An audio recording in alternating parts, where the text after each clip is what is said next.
Je voudrais qu'on s'interroge un peu, justement, on parlait un peu des catastrophiques, mais il y a aussi autre chose, une variété. Alors, on va pas leur attribuer tous les péchés, mais les décroissants. Alors, les décroissants, notamment Nicolas Hulot et beaucoup d'autres qui ont fait et qui disent oui, mais écoutez, si on continue comme ça, non, il faut aller vers la décroissance. Qu'est-ce que ça veut dire? Qu'est-ce que vous diriez là-dessus, Marc Montcalve?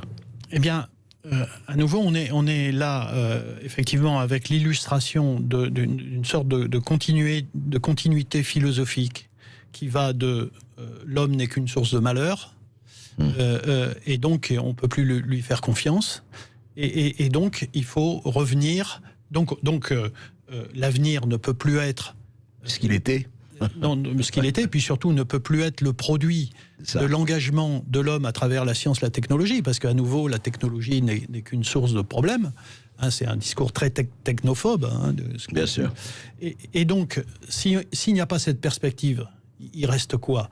Il reste d'essayer, et c'est ce que dit d'ailleurs Nicolas Hulot dans son dernier bouquin, avec le philosophe Lenoir, Frédéric Lenoir. Frédéric Lenoir, où en gros, l'idée, c'est de dire...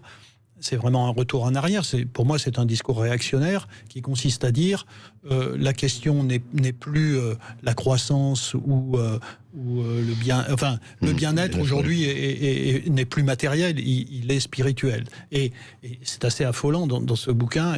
Il parle par exemple ils se disent entre eux, ah c'est formidable, il y a des contrées, il y a des populations où ils ont rien mais ils sont tellement heureux, où ils ont rien mais ils sont tellement heureux, où ils ont rien mais ils sont tellement heureux.